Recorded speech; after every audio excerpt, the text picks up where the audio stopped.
Hello दोस्तों, लोरी प्रसाद channel में आप सबका स्वागत है। आज मेरा नेक्स्ट वीडियो है और ध्यान देना है। उस दिन हम आप लोगों के साइमन कमीशन तक रिवीजन करवा दिए थे और आज मेरा कांग्रेस का लाहौर अधिवेशन और पूर्ण स्वराज के मांग यानी प्रस्ताव था 1929 का। इससे संबंधित क्वेश्चन पर हम काम करेंगे। ध्यान देना है और अपने दोस्तों के साथ शेयर कर दीजिएगा। और बीपीएससी के लिए बहुत कील साबित होने वाला है। आने वाला आप लोग के बिहार दरोगा में काम करेगा, बिहार एसएससी में काम करे, लेकिन बीपीएससी के लिए तो रामबाण है, क्योंकि अगले 10-12 साल के सारा प्रीवियस ईयर का हिस्ट्री का एक क्वेश्चन है। ध्यान देना, नहीं है तो देख भी सकते हैं, सब लगाया गया, मार्का लगाया गया है, कब कब पूछा गया क्वेश्चन है। तो चलते हैं हम अगले यानी टॉपिक पर। तो ध्यान देना है, मेरा पहला क्वेश्चन से संबंधित है, यानी कांग्रेस के लाहौर अधिवेशन से सवाल क्या पूछ रहा है। बोला है पहला क्वेश्चन में कि भारतीय राष्ट्रीय कांग्रेस ने किस सत्र में पूर्ण स्वाधीनता का प्रस्ताव पास किया था। तो 1929 के लाहौर अधिवेशन में कांग्रेस ने पूर्ण स्वाधीनता का प्रस्ताव पास किया था। अगला क्वेश्चन में चलेंगे। बोला है कि पूर्ण स्वराज का प्रस्ताव लाहौर कांग्रेस में पारित किया गया था। कब किया गया था? तो 1929 में किया गया था। अगला बोला है कि भारतीय राष्ट्रीय कांग्रेस द्वारा किस दिन पूर्ण स्वराज दिवस घोषित किया गया था। 26 जनवरी 1930 को पूर्ण स्वराज दिवस घोषित किया गया था, 26 जनवरी 1930 को। अगला बोला है कि 1929 में कांग्रेस अधिवेशन में पूर्ण स्वराज का पताका किसने उठाया था। तो पंडित जवाहरलाल नेहरू ने पूर्ण स्वराज का मांग किए थे। अगला क्वेश्चन में चलेंगे। बोला है कि 1929 में लाहौर में आयोजित भारतीय राष्ट्रीय कांग्रेस के अधिवेशन का अध्यक्षता किसने किया था लाहौर का। तो आप लोग जानते होंगे जवाहरलाल नेहरू जी ने किए थे। अगला टॉपिक में चलते हैं। सविनय अवज्ञा आंदोलन से संबंधित क्वेश्चन है। क्या क्या पूछा है सविनय अवज्ञा आंदोलन से, ध्यान देना है। बोला है कि दांडी यात्रा कब की गई थी। 1930 को की गई थी, यानी 6 मार्च 1930 से 12 मार्च 1930 से 6 अप्रैल 1930 तक चला था। ध्यान देना है। तो दांडी यात्रा 1930 को चालू हुई थी। बोला है कि 1930 में महात्मा गांधी ने सविनय अवज्ञा आंदोलन कहाँ से प्रारंभ किया था। तो दांडी से किया था। दांडी से, कहाँ से? तो दांडी से। बोला है कि लोगों ने गांधी जी के नमक आंदोलन में किसने किसने गांधी जी के जो नमक आंदोलन था उसमें किसने किसने भाग लिया था। तो सरोजनी नायडू जी ने ली थी, राजकुमारी अमृत कौर जी ने ली थी, कमला देवी चट्टोपाध्याय ने लिया था गांधी जी के नमक आंदोलन में। अगला बोला है कि गांधी जी के नमक सत्याग्रह का उद्देश्य क्या था। तो नमक कानून को निरस्त करना था, सरकार के सत्ता की कटौती करना था, आम लोगों के लिए आर्थिक राहत दिलवाना था। ये सब सत्ता की कटौती, आम लोगों के आर्थिक, ये सब उनका उद्देश्य था। अगला क्वेश्चन पूछा है कि नमक सत्याग्रह के दौरान बिहार के लोगों ने नमक बनाने के साथ साथ सरकार के विरुद्ध किस कर का विरोध करने का विकल्प चुना है। चौकीदारी को कर को चुनने का विकल्प किया था। किसको? तो चौकीदारी को। अगला बोला है कि दांडी यात्रा कितने दिन चली थी। तो 24 दिन। दांडी यात्रा कितना दिन? तो 24 दिन चली थी। अगला 1929 में खुदाई खिदमतगारों को संगठन किसने किया था। तो अब्दुल गफ्फार खान ने किया था। कौन? तो अब्दुल गफ्फार खान। अगला बोला है कि बेगूसराय के चौकीदारी टैक्स के विरुद्ध सविनय अवज्ञा आंदोलन एक हिस्सा था। सविनय अवज्ञा आंदोलन का क्या था? एक हिस्सा था। अगला क्वेश्चन में देखिए क्या पूछा है। अगला क्वेश्चन बोला है कि भागलपुर में नमक सत्याग्रह का नेतृत्व किसने किया था। तब महादेव लाल सराफ ने किया था। किसने? तब महादेव लाल सराफ ने। अगला बोला है कि सविनय अवज्ञा आंदोलन की असफलता के बाद, सविनय अवज्ञा आंदोलन की असफलता के बाद गांधी जी का महत्व रचनात्मक कार्य पर ज़्यादा हो गया। किस पर हो गया? तो रचनात्मक कार्य पर। बोला है कि प्रभावती देवी किस क्षेत्र की स्वतंत्रता सेनानी थी। तब पटना से संबंधित थी। कहाँ से थी? पटना से प्रभावती देवी। ध्यान देना है। अगला में क्या बोला है देखिए। गांधी इरविन समझौता हुआ था, जिसको गोलमेज समझौता, गांधी इरविन समझौता से संबंधित क्वेश्चन पाएंगे। पहला क्वेश्चन क्या बोला, गांधी इरविन समझौता कब हुआ था, तो 1931 को हुआ था। अगला बोला कि गांधी इरविन समझौता पर हस्ताक्षर भी 1931 को। ठीक है, बोला है कि गांधी इरविन समझौते के हस्तांतरित होने के लिए किसने महत्वपूर्ण भूमिका निभाई थी, तो तेज बहादुर सप्रू ने महत्वपूर्ण भूमिका निभाई थी। क्वेश्चन पर चलेंगे। बोला है अगला क्वेश्चन में क्या बोला है, बोला है कि किस भारतीय राष्ट्रीय कांग्रेस में मौलिक अधिकारों से संबंधित पहली बार पारित हुआ था। कराची अधिवेशन 1931 हुआ था, तो उसमें मौलिक अधिकार से संबंधित प्रस्ताव को पहली बार पारित किया गया था। इसकी अध्यक्षता सरदार वल्लभ भाई पटेल जी ने किए थे।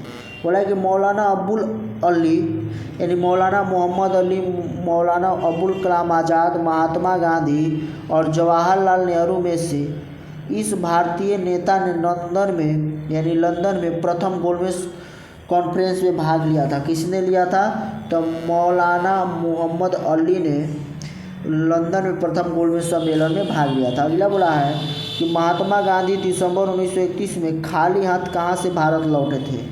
खाली हाथ कहाँ से भारत लौटे थे, तो लंदन से लौटे थे। कहाँ से, 1931 में लंदन से। बोला है कि द्वितीय गोलमेज सम्मेलन प्रश्न असफल रहा, सांप्रदायिक प्रतिनिधित्व के कारण क्या रहा था, द्वितीय गोलमेज सम्मेलन असफल रहा था। बोला है कि तीनों गोलमेज सम्मेलन में किसने भाग लिया था, तो बाबा भीमराव अम्बेडकर ने लिए थे। बोला है कि कौन सा गोलमेज सम्मेलन 1932 में हुआ, 30, 31, 32 तीसरा हुआ था। ठीक है, बोला है कि भारतीय राष्ट्रीय कांग्रेस ने किस गोलमेज सम्मेलन में भाग नहीं लिया था, तो प्रथम और तृतीय में नहीं लिया था, एक में गांधी जी द्वितीय में लिए थे, प्रथम और तृतीय में नहीं लिए थे। अगला क्वेश्चन चल रहा है किस टॉपिक पर है, तो बोला है कि सांप्रदायिक पंचायत, पूना पैक्ट और कांग्रेस सोशलिस्ट पार्टी का संबंधित प्रश्न है। पहला प्रश्न चलेंगे। बोला है कि अगस्त 1932 में रैमजे मैकडोनाल्ड के सांप्रदायिक पंचायत द्वारा पहली बार एक पृथक निर्वाचक समूह बनाया गया। किसके लिए बनाया गया था, तो अछूतों के लिए। अगला बोला है कि सांप्रदायिक अवार्ड एवं पूना पैक्ट में क्रमशः दलित वर्ग के लिए कितनी सीटें दी गई थी, तो दलित वर्ग के लिए ध्यान देना है, अनुसूचित जनजाति के लिए 71 एवं 147 दिया गया था। अनुसूचित जाति 71 और 147 दिया गया था। ध्यान दें, दलित वर्ग के लिए 71 और 147। अगला बोला कि पूना समझौता का उद्देश्य क्या था, तो दलित वर्ग को प्रतिनिधित्व देना, यानी कोई राम अम्बेडकर जी ने बोले थे। बोला है कि कांग्रेस सोशलिस्ट पार्टी की बैठक कहाँ हुई थी, पहली बैठक पटना में हुई थी। कांग्रेस सोशलिस्ट पार्टी की पहली बैठक पटना में हुई थी। अगला क्वेश्चन क्या बोला है कि कांग्रेस सोशलिस्ट पार्टी की बैठक पटना में कब हुई थी, तो 1934 में हुई थी। कब हुई थी, पहली बैठक 1934 पटना में। बोला है कि अगला क्वेश्चन को 1934 में कांग्रेस सोशलिस्ट पार्टी की स्थापना जयप्रकाश नारायण और आचार्य नरेंद्र देव जी के द्वारा किया गया था। किसके, तो जयप्रकाश नारायण सोशलिस्ट पार्टी का स्थापना और आचार्य नरेंद्र देव जी के द्वारा। अगला क्वेश्चन बोला कि जयप्रकाश नारायण किस पार्टी से जुड़े थे, तो कांग्रेस सोशलिस्ट पार्टी से जुड़े थे। अगला क्वेश्चन पर क्या बोला है, बोला है अगला क्वेश्चन कि बोला है कि बिहार सोशलिस्ट पार्टी के संस्थापक कौन थे, तो जयप्रकाश नारायण थे। कौन थे, तो जयप्रकाश नारायण थे। अगला बोला है कि बिहार समाजवादी पार्टी 1931 का गठन किसने किया था, तो बिहार समाजवादी पार्टी एक था। एक सोशलिस्ट 1934 जयप्रकाश नारायण जी किए थे, लेकिन समाजवादी पार्टी 1931 में होते किसने किया था, तो फूलन प्रसाद वर्मा और जयप्रकाश नारायण जी ने किया था। फूलन प्रसाद वर्मा और जयप्रकाश नारायण। अगला बोला है कि लोक नायक के नाम से जयप्रकाश नारायण जी को जाना जाता था। जयप्रकाश नारायण कौन सी उपाधि धारण किए थे, तो लोक नायक के उपाधि। बोला कि जयप्रकाश नारायण दिवस मनाया गया था, तो अप्रैल 1946 में। जयप्रकाश नारायण दिवस अप्रैल 1946 में। अगला क्वेश्चन पर चलेंगे। अगला क्वेश्चन ध्यान देना है, क्या बोला है, प्रांतीय चुनाव, त्रिपुरी संकट और पाकिस्तान के मांग से संबंधित क्वेश्चन है। बोला है पहला क्वेश्चन कि प्रांतीय सरकारों का गठन किस अधिनियम के तहत किया गया था। प्रांतीय सरकारों का 1935 के अधिनियम के तहत। ठीक है, अगला क्वेश्चन बोला है कि अपनी किस कार्यकारिणी कमेटी में कांग्रेस ने भू स्वामित्व को समाप्त करने की नीति अपनाई थी, तो कार्यकारिणी कमेटी 1937, कार्यकारिणी समिति 1937। अगला क्वेश्चन में बोला है कि 1938 में भारतीय राष्ट्रीय कांग्रेस के अध्यक्ष निर्वाचित हुए थे तो सुभाष चंद्र बोस जी हुए थे। बोला है कि 1927 के बटलर कमेटी का उद्देश्य क्या था, तो भारत सरकार तथा देशी राज्यों के मत संबंधों को सुधारना। भारत सरकार तथा देशी राज्यों के मत संबंधों को सुधारना। अगला क्वेश्चन बोला है कि All India State People's Conference का गठन कब हुआ था, तो 1927 में हुआ था। All India State People's Conference का गठन कब, 1927 में। बोला है कि द्वितीय विश्व युद्ध के समय ब्रिटेन का प्रधानमंत्री कौन थे, तो विंस्टन चर्चिल थे। द्वितीय विश्व युद्ध के समय ब्रिटेन के प्रधानमंत्री विंस्टन चर्चिल थे। अगला बोला है कि पाकिस्तान के अलग राज्य का आंदोलन के नेतृत्व किसने किया था, यानी पाकिस्तान के अलग राज्य का नेतृत्व करने का आंदोलन किसने किया था, तो मोहम्मद अली जिन्ना ने किए थे। अगला बोला है कि नाउ और नेवर पैम्पलेट किसने लिखा है, रहमत अली। नाउ और नेवर पैम्पलेट किसने लिखा है, नाउ एंड नेवर, नाउ और नेवर कभी नहीं, यह रहमत अली। अगला पर ध्यान देना है। अगला बोला है कि मुस्लिम लीग द्वारा पाकिस्तान की स्थापना की मांग करने वाला प्रस्तावित कब किया गया था, पाकिस्तान की मांग की, तो 1940 में। अगला ध्यान देना है किस टॉपिक से, व्यक्तिगत सत्याग्रह 1940 में हुआ था, क्रिप्स मिशन 1942 में आया था भारत, इससे संबंधित क्वेश्चन है, ध्यान देना है। पहला क्वेश्चन पर क्या बोला है कि महात्मा गांधी द्वारा 1940 में प्रारंभ किए गए व्यक्तिगत सत्याग्रह तीसरे सत्याग्रही कौन थे, तो ब्रह्मदत्त थे। कौन थे, तो ब्रह्मदत्त थे। अगला क्वेश्चन, व्यक्तिगत सत्याग्रह आंदोलन का प्रधान सत्याग्रही कौन थे, तो विनोबा भावे थे। व्यक्तिगत सत्याग्रह आंदोलन के प्रधान सत्याग्रही तो विनोबा भावे थे। बोला है कि व्यक्तिगत सत्याग्रह किसने आरंभ किया था, विनोबा भावे ने। व्यक्तिगत सत्याग्रह किसने आरंभ किया था, विनोबा भावे ने। अगला बोला है कि 1940 में विनोबा भावे व्यक्तिगत सत्याग्रह कहाँ था, पवनार महाराष्ट्र से चालू किया था। ठीक है, पवनार महाराष्ट्र से। अगला बोला है कि सर्वोदय शब्द का प्रयोग सर्वप्रथम किसने दिया था, सर्वोदय शब्द का प्रयोग सर्वप्रथम तो महात्मा गांधी जी ने दिया था। अगला क्वेश्चन में देखिए क्या बोला है, बोला है कि किसकी दृष्टि से क्रिप्स प्रस्ताव एक टूटते हुए बैंक के नाम एक उत्तर दिनांकित चेक था, महात्मा गांधी जी ने कहे थे। कौन, तो महात्मा गांधी जी ने। सर स्टैफोर्ड क्रिप्स दिल्ली कब पहुंचे थे, तो मार्च 1942 में। सर स्टैफोर्ड क्रिप्स दिल्ली कब पहुंचे, 1942 में, ध्यान देना है।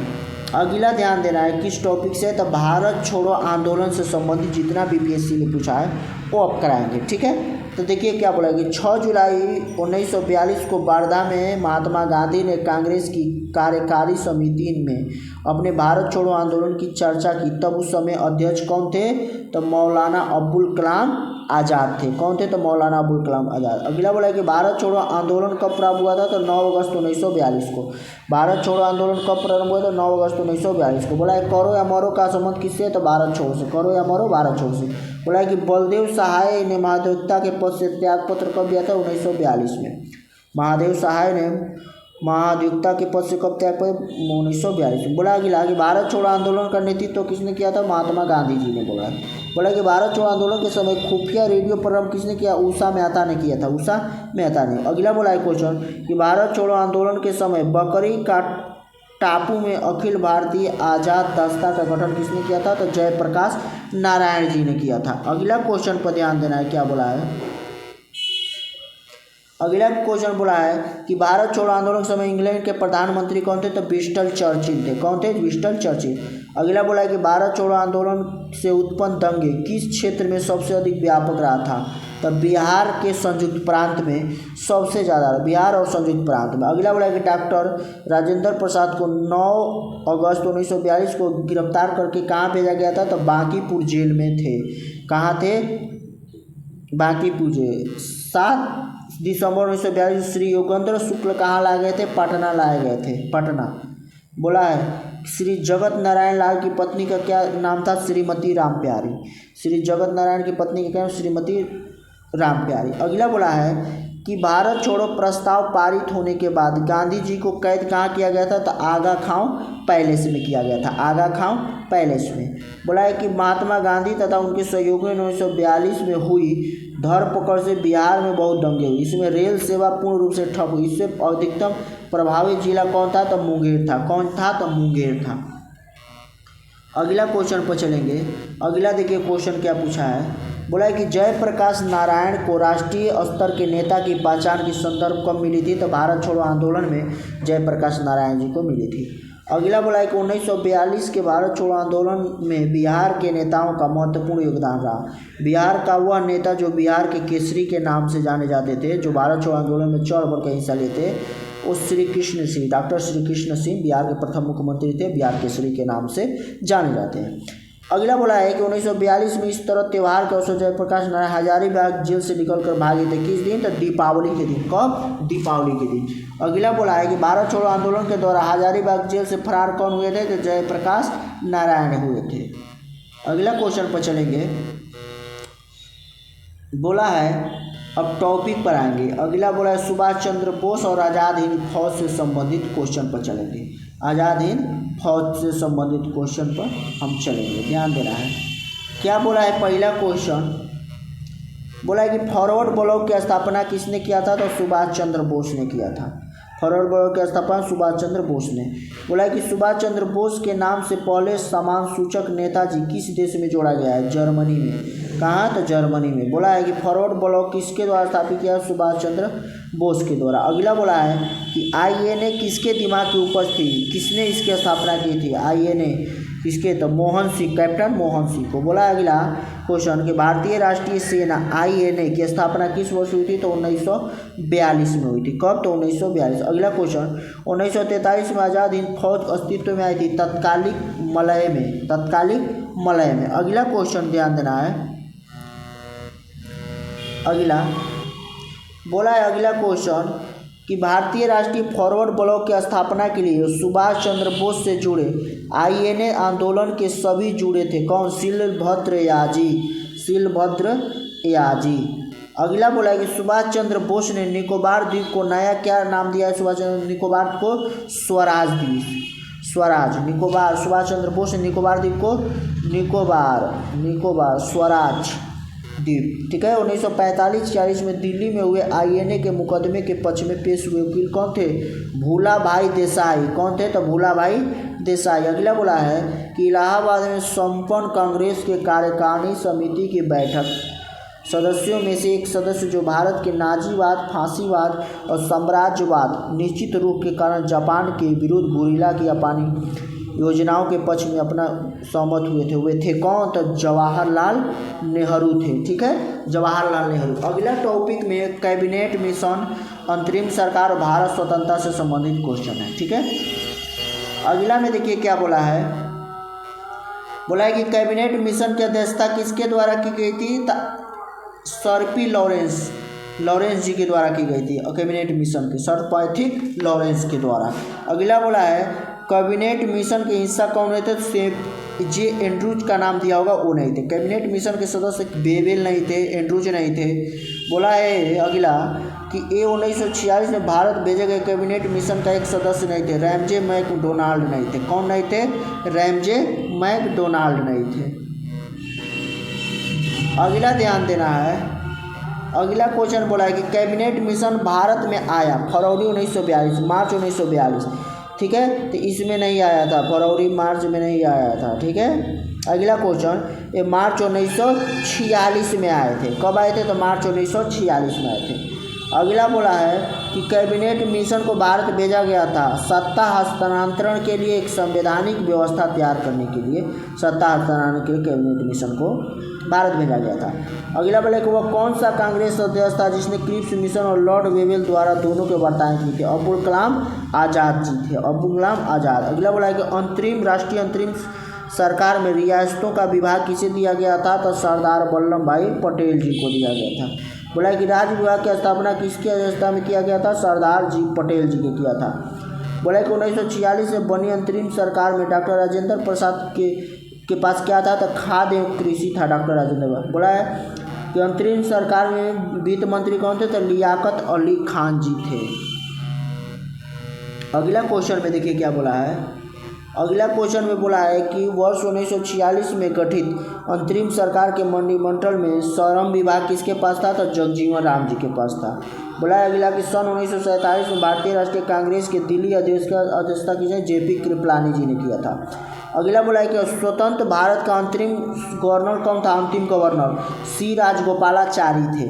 बोला कि स्वतंत्र भारत के पहले गवर्नर जनरल कौन थे? स्वतंत्र भारत के पहले गवर्नर थे सी राजगोपालाचारी। बोला है कि इंग्लैंड में लॉर्ड्स के सदन में भारतीय स्वतंत्रता विधेयक पारित हुआ था 16 जुलाई 1947 को। 16 जुलाई 1947 को। अगला बोला है कि अंग्रेजों द्वारा भारतीयों को 1947 में सत्ता अंतराधित किए जाने के समय कांग्रेस के अध्यक्ष कौन थे?